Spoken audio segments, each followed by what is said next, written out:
Assalamualaikum warahmatullahi wabarakatuh. Alhamdulillah wa ihsanihi wa syukru lahu ala taufiqihi wa amalihi. Asyhadu an la ilaha illallah wahdahu la syarika lahu ta'ziman li sya'nihi wa asyhadu anna Muhammadan abduhu wa rasuluhu la ilaha illallah. Allahumma shalli alaihi wa ala alihi wa ashabihi wa ikhwanihi. Para hadirin dan hadirat, bapak-bapak dan ibu-ibu yang dirahmati oleh Allah Subhanahu wa taala. Alhamdulillah puji dan syukur kita panjatkan kehadirat Allah Subhanahu wa taala segala nikmat karunia yang Allah berikan kepada kita. Salawat dan salam semoga senantiasa tercurahkan kepada junjungan kita Nabi Muhammad SAW, juga kepada keluarganya serta seluruh sahabat beliau tanpa terkecuali. Pembahasan kita pada siang hari ini adalah tentang masalah warisan, ya. Bukan pembagian harta waris yang akan dibagikan kepada kita, ya. Tapi bagaimana cara, ya, menghitung harta warisan jika ada yang meninggal di antara kita, sehingga tidak salah menghitung. Dan pembahasan masalah ilmu waris adalah pembahasan yang penting. Sebagian ulama menyebutkan bahwasanya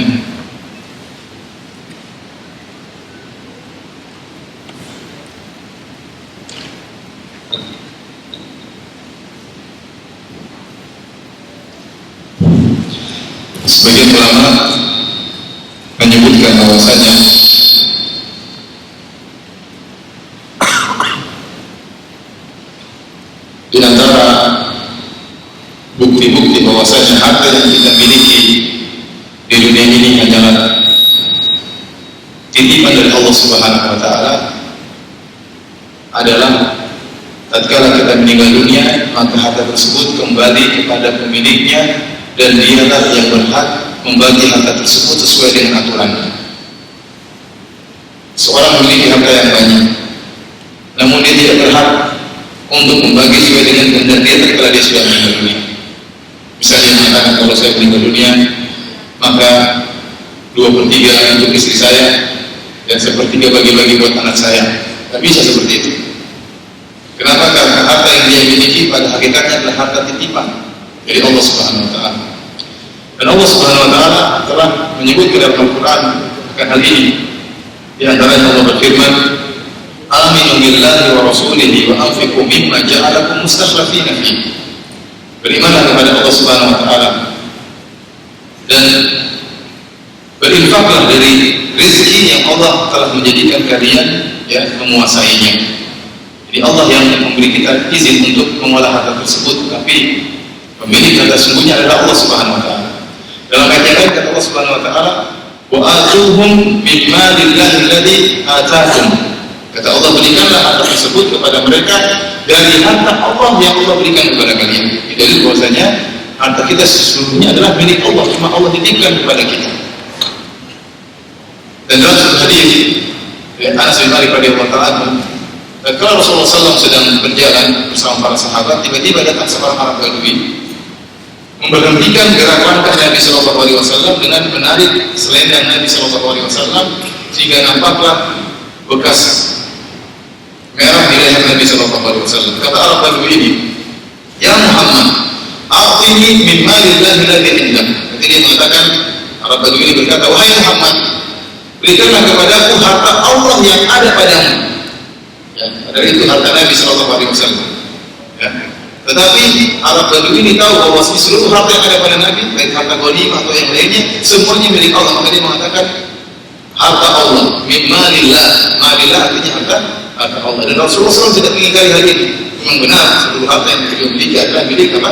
Milik Allah Subhanahu wa taala. Oleh karenanya, harta yang kita miliki ini adalah titipan. Dan kita tahu kalau kita dititipin barang, dititipin harta, maka kita boleh mengolah harta tersebut sesuai dengan aturan pemilik harta yang sesungguhnya, sesuai dengan aturan pemilik harta tersebut. Oleh karenanya Allah Subhanahu wa taala pada hari kiamat kelak akan minta pertanggungjawab atas harta yang kita miliki. Dalam hadis Rasulullah SAW bersabda, "Lan tazula qadama 'abdin hatta yus'ala an arba'." Bahwasanya di hari kiamat kelak seorang hamba tidak akan bergeser kedua kakinya sampai ditanya tentang 4 perkara. Di antaranya tentang hartanya. Ya. Min aina kasabahu wa fima anfaqah. Hartanya tersebut akan ditanya 2 pertanyaan. Kenapa pemilik harta yang sesungguhnya akan minta pertanggungjawaban? Yang pertama dari mana dia dapatkan, yang kedua kemana dia habiskan. Apakah sesuai dengan aturan yang diletakkan oleh pemilik harta sesungguhnya? Mereka tidak boleh kita mentang-mentang saya punya harta saya gunakan untuk yang haram, tidak boleh. Karena itu harta milik Allah. Tidak boleh saya beli ini, beli macam-macam berhura-hura, tidak boleh. Itu harta milik Allah dan Allah akan bertanggung jawab. Kalau Anda mengolah harta tersebut sesuai dengan aturan pemilik harta yang sesungguhnya, maka Anda selamat. Misalnya orang nitip motor sama kita, sini motor, saya boleh apa yang boleh kau pakai motor anak untuk mengantar anak sekolah, misalnya. Tidak boleh kita memakai motor tersebut lebih daripada aturannya. Buat jalan-jalan, buat kesini, tidak boleh. Apalagi kita jual, tidak boleh. Kenapa? Karena ini harta titipan sesuai dengan harus kita boleh olah sesuai dengan aturan pemilik harta yang sesungguhnya. Maka demikian harta kita pula, Allah akan bertanya, wa fima anfaqa, kemana dia habiskan hartanya. Nah, kalau tidak sesuai dengan yang diatur oleh Allah Subhanahu wa taala, maka dia akan disiksa. Dia akan disiksa kalau ternyata hartanya dihabiskan, ya, hura-hura dan macam-macamnya, maka dia akan disiksa. Ini sama sebagaimana harta kita titipan, jiwa kita juga titipan. Makanya tatkala kita terkena musibah, apa yang kita katakan? Inna lillahi wa inna ilaihi raji'un. Artinya apa? Inna lillahi, artinya kita ini milik Allah. Wa inna ilaihi raji'un, dan kita akan dikembalikan kepada Allah. Jangankan harta, jiwa kita saja milik Allah. Maka sebagaimana harta tidak boleh kita gunakan seenaknya kita, harus sesuai dengan aturan pemilik sungguhnya, jiwa kita pun tidak boleh kita lukai, tidak boleh kita bunuh seenaknya. Allah mengatakan wala taqtulu anfusakum, jangan kalian bunuh diri kalian. Inna Allah kana bikum rahim, sesungguhnya Allah sayang kepada kalian. Wala tulqu bi aydikum ila tahluka, janganlah kalian melemparkan diri kalian dalam kebinasaan. Oleh karenanya seorang yang bunuh diri dengan menyiksa dirinya, dia akan disiksa pada hari kiamat kelak. Jangan dia mengatakan mentang-mentang nyawa saya milik saya, terserah saya mau bunuh atau tidak, terserah saya. Oh enggak, nyawamu milik Allah. Allah akan ambil suatu hari, dan kau tidak boleh ya melakukan terhadap jiwamu sembarangan. Dalam hadis Rasulullah SAW mengatakan, man tahasas summan faqatala nafsahu, barang siapa yang meninggal dunia karena mengkonsumsi racun, maka dia pada hari kiamat akan disiksa oleh Allah dengan makan racun terus. Man qatala nafsahu bi hadidatin, barang siapa yang membunuh dirinya dengan menggunakan benda yang tajam, maka dia akan disiksa pada hari kiamat dengan menikamkan dirinya dengan benda tajam tersebut. Barang siapa yang membunuh dirinya dengan melemparkan diri dari tempat yang tinggi, maka dia pada hari kiamat kelak akan disiksa dengan dilemparkan dari tempat yang tinggi. Lalu saya ingin menjelaskan bahwasannya jangankan harta kita, jiwa kita saja milik Allah, dan tidak boleh kita bertindak terhadap jiwa kita sesuai dengan selera kita, tidak, tetapi harus sesuai dengan aturan pemilik yang sesungguhnya, itu Allah Subhanahu wa taala. Di antara dalil bahwasanya harta ini bukan milik kita. Tadi, tatkala kita meninggal dunia, tidak bisa kita berwasiat seenaknya. Kita punya harta, kita mengatakan, seperti saya meninggal dunia, setengah buat istri saya, setengah buat anak-anak. Tidak boleh. Sementara ibu kita ada, bapak kita ada. Kita lagi ribut sama orang ibu kita, maka kita jengkel. Kita tidak mau ayah dan ibu kita mendapatkan bagian dari harta warisan kita. Kita bikin wasiat seenaknya kita. Wasiat tersebut tidak berlaku. Kenapa? Karena harta milik Allah. Harus kalau kita meninggal dunia, aturan perhitungannya langsung dari Allah Subhanahu wa taala.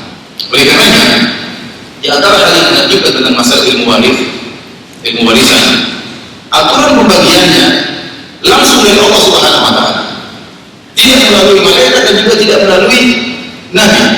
Berbeda dengan syariat-syariat yang lain. Kalau kita lihat masalah sholat misalnya, Allah hanya mengucapkan dalam Al-Quran secara global. Kata Allah, wa aqimus shalah, dirikanlah sholat. Gimana cara sholatnya? Rasulullah SAW menjelaskan. Rasulullah mengatakan, shollu kama ra'aitumuni usolli, sholatlah sebagaimana kalian melihat aku sholat. Tata cara sholat secara detail yang dijelaskan Nabi SAW. Contoh haji, kata Allah Subhanahu wa taala dalam Al-Quran, walillahi 'alan nasi hajjul baiti man istata'a ilaihi sabila. Ya, bahwasanya manusia wajib untuk melaksanakan haji bagi yang mampu. Tata cara haji bagaimana? Allah tidak jelaskan secara detail. Allah hanya menyebutkan isyarat-isyarat. Adanya Arafah, adanya Muzdalifah. Allah sebutkan isyarat-isyarat pada saat tersebut. Tetapi bagaimana caranya secara detail? Bagaimana lempar jamaah? Di Muzdalifah ngapain aja? Di Mina ngapain aja? Di Padang Arafah ngapain aja? Ini tidak dijelaskan secara detail di Al-Quran. Yang menjelaskan secara detail adalah Nabi SAW dalam sabdanya, khudhu anni manasikakum, ambillah dari kalian tata cara manasik haji. Ya, Demikian pula masalah zakat. Masalah zakat pun demikian. Ya.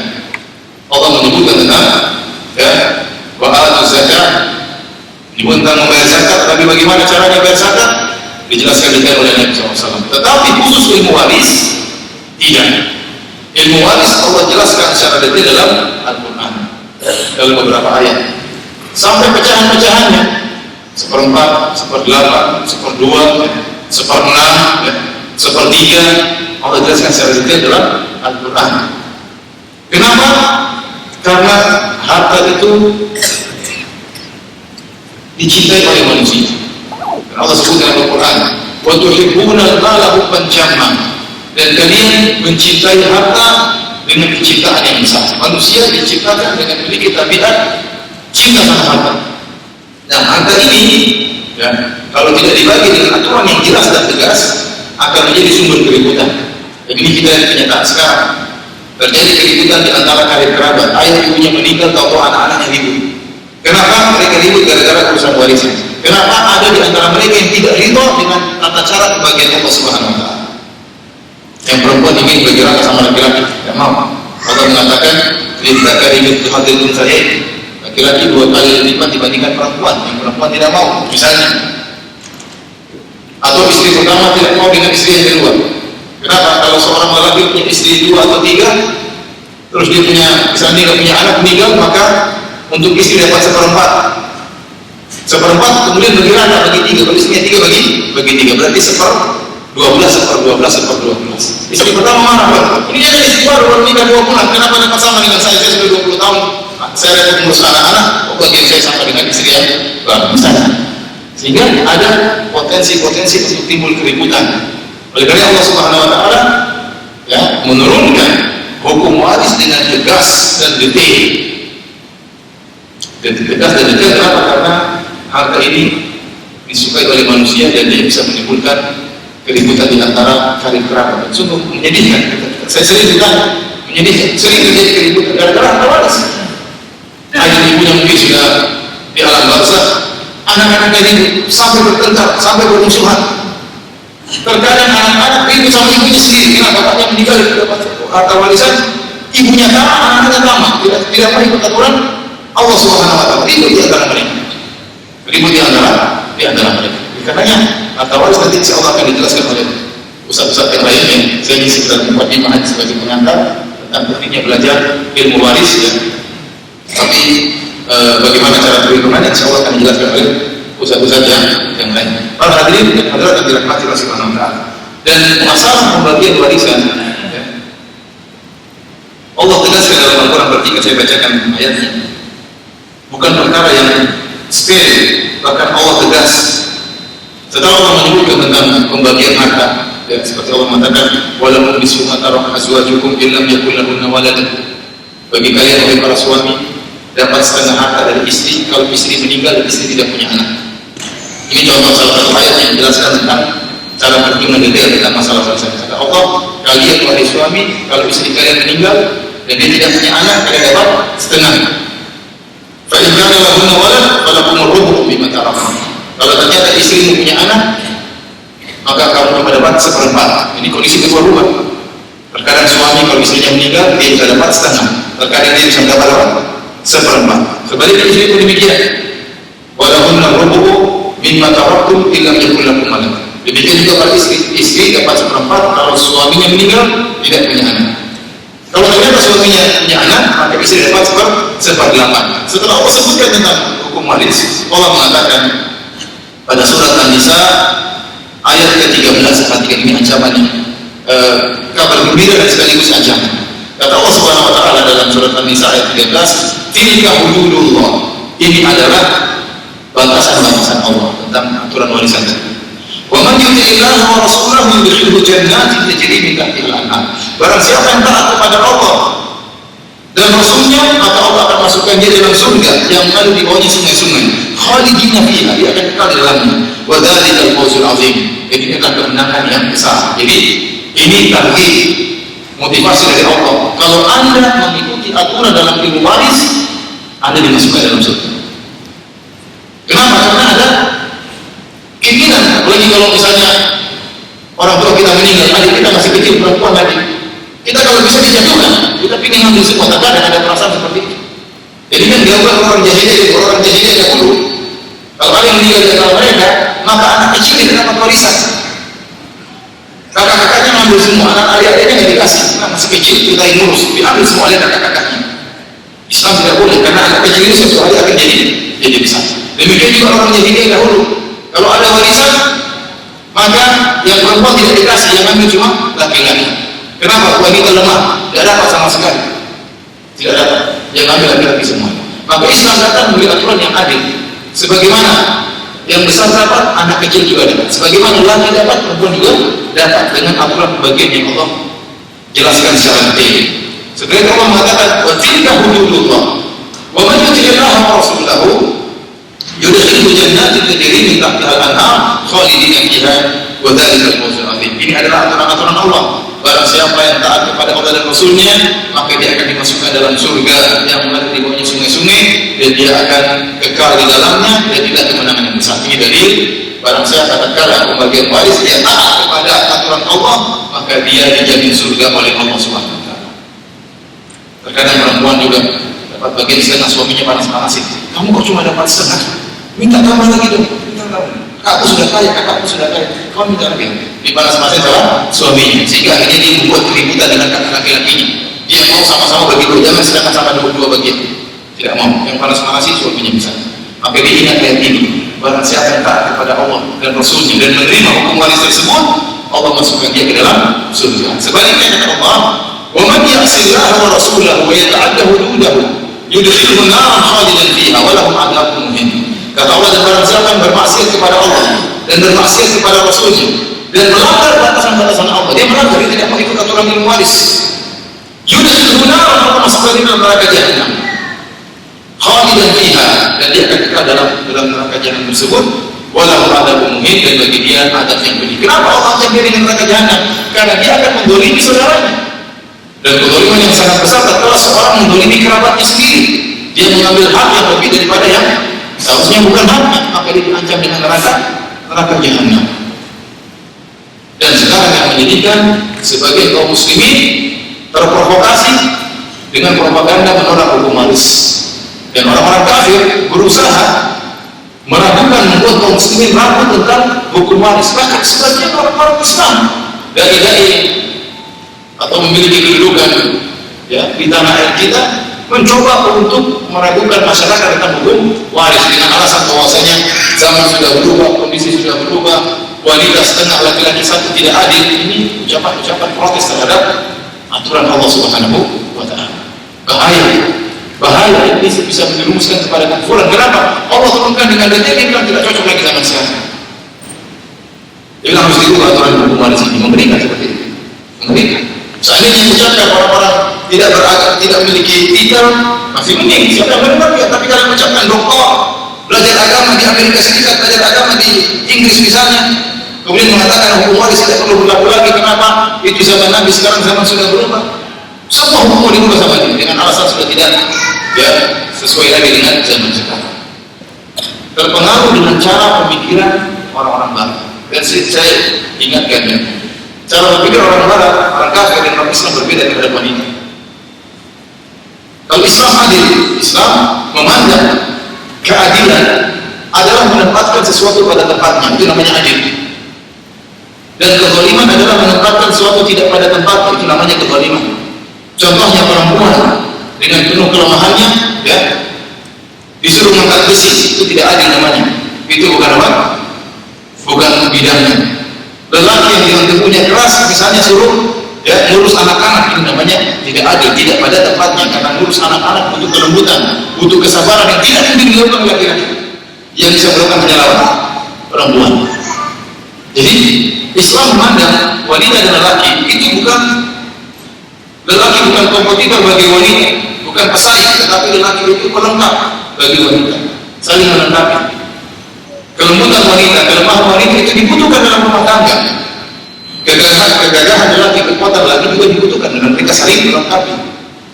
Yang lembut butuh dengan yang kekal, yang kekal butuh dengan yang lembut. Nah, kalau suami istrinya juga kekal dan bina rata, itu suaminya nggak ada. Kalau suaminya ternyata lemah gemulai, lembut, istri juga tertarik. Suami butuh dengan yang lembut, wanita butuh yang dengan yang kuat dan gagah perkasa, seperti itu. Jadi Islam pandang bahwasanya saling melengkapi. Oleh karena laki yang bertugas mencari nafkah, wajib bagi dia mencari nafkah. Perempuan dimuliakan dalam Islam. Perempuan memiliki tugas yang besar di rumah. Dia harus mengurus anak-anak, dia harus mendidik anak-anak. Keberhasilan anak-anak di tangan para ibu. Dia mendidik, melatih akhlak anak-anak, memperbaiki akhlak anak-anak. Dia butuh waktu besar untuk di rumah. Suami sudah cari kerja, istri anak-anak cari kerja. Kita kalau di Arab Saudi, mohon maaf, Arab Saudi yang dikatakan wanita dikekang, tidak, sebenarnya tidak. Justru wanita di sana sangat dimuliakan. Kalau kita kan jadi perempuan, laki-laki semua mikir perempuan nomor satu. Sampai ada orang luar protes, kenapa dia nomor satu? Karena dia perempuan. Kalau kau mau menjadi nomor satu, kau juga perempuan di depan.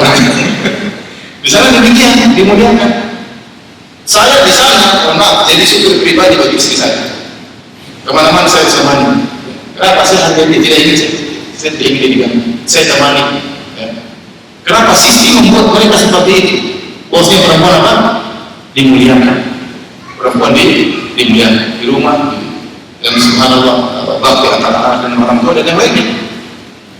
Sekarang kita terjebak dengan sistem barat yang mana bahwasanya lelaki adalah kompetitor pesaing bagi wanita. Sehingga mereka berkata, kalau laki gini perempuan juga begitu, laki-laki gini perempuan juga begitu. Disuruh bersaing dengan apa? Laki-laki, sehingga terjebaklah perempuan pada tempat atau wanita yang tidak pada tempatnya. Itulah kezaliman. Mereka ingin perempuan bisa dipegang oleh siapa saja. Mereka ingin perempuan bisa disuruh apa saja. Mereka ingin perempuan dikerjakan dengan kerjaan apa saja. Islam tidak pandang demikian, dimuliakan. Dari situ dengan cara pandang bahwasanya laki adalah kompetitor bagi perempuan, pesaing. Sehingga hanya mereka memandang bahwasanya harus sama, emansipasi dalam segala hal. Ini tidak benar. Ya. Bagaimana Anda menyamakan makhluk yang kuat lelaki dengan perempuan yang lemah lembut? Tidak bisa disamakan. Menyamakan sesuatu yang berbeda itu namanya kezaliman. Ada orang cerdas sekali, mau disamakan dengan orang yang tidak cerdas, ya tidak benar. Mau rankingnya semua dikejar, semua di kelas, tidak mungkin. Ada ranking 1, ada ranking 30, masa mau disamakan? Ini menyamakan Tuhan yang berbeda, itulah kezaliman. Keadilan adalah meletakkan suatu pada tempatnya yang layak bagi dia, itulah keadilan. Dari sini maka terjebaklah orang-orang Barat berusaha untuk memprotes syariat waris yang ada dalam Islam dengan mengatakan Islam tidak adil. Bagaimana perempuan dapat setengah bagian sementara laki dapat satu bagian? Kita bilang justru itu keadilan. Kenapa? Karena dalam Islam lelaki yang bekerja, lelaki kalau menikah dia, lelaki hartanya semakin berkurang. Dia tidak boleh mencari bagian dia, hartanya semakin berkurang. Kenapa? Karena dia kerja dan dia menafkahi anaknya, menafkahi istrinya. Ya, kalau ada misalnya hukum dia mungkin tidak sengaja membunuh orang atau tidak sengaja merugikan orang, dia bayar biaya yang berlebihan. Yang bayar perempuan hartanya semakin bertambah. Kenapa? Kalau dia menikah dia dapat apa? Mahar. Dia di rumah suaminya yang menafkahi. Maka menurut pandangan Allah pastikan wanita seperdua daripada lelaki. Ya, wanita seperdua daripada lelaki. Kita berhadirin dan hadirat dari Allah Subhanahu wa taala, ini sekedar mukadimah dari saya tentang pentingnya ilmu waris ya. Dan tidak mengapa kita belajar. Siapa tahu kita meninggal dunia, kita ingatkan anak istri kita bahwasanya kalau saya meninggal pembagiannya seperti ini. Ingatkan kepada ibu kita, ingatkan kepada keluarga kita. Maka tidak mengapa kita belajar. Jadi kalau ada kerabat kita yang meninggal, maka kita jelaskan secara Islam pembagiannya seperti ini. Kita harus tunduk kepada ayat-ayat Allah. Allah jamin kita surga. Sebaliknya kalau kita melanggar ayat-ayat Allah Subhanahu wa taala, maka kita diancam dengan neraka jahanam. Demikianlah bahwa ini dirahmati Subhanahu wa taala. Alhamdulillah setelah hadir dua ustadz yang lain, ya, satu akan menjelaskan tentang cara perhitungan dan ini butuh transportasi sedikit karena ilmu matematika. Bahkan saya tadi baca yang mengatakan ilmu waris lebih susah daripada logaritma. Allah alam soal saya kata. Tapi ada ustadz insyaallah akan menjelaskan cara perhitungan. Ya. Karena kita harus kenal apa itu ilmu waris. Ilmu waris itu harta warisan, kemudian siapa yang berhak dapat warisan, siapa yang tidak berhak dapat warisan. Tidak semua kerabat dapat apa? Warisan. Terkadang ada yang dapat warisan, ada yang warisannya berkurang jatahnya karena ada ini dan itu. Ini semua suatu ilmu disiplin ilmu tersendiri yang harus dipelajari. Tentu dalam pengajian kita ini kita tidak akan bisa menyampaikan secara detail dari awal sampai akhir. Tetapi alhamdulillah sebagian saudara-saudara kita para ustadz ini telah membuat program yang memudahkan kita untuk menghitung warisan. Tujuan kita di sini untuk mengenalkan program tersebut sehingga kalau kita mati kita tahu hati kita buat siapa. Kalau kita mati kita tahu hati kita buat siapa. Berapa persennya kita tahu. Ya. Nanti cara perhitungannya insya Allah diberitahukan dengan mungkin lebih detail. Demikian saja. Wallahu a'lam bishawab.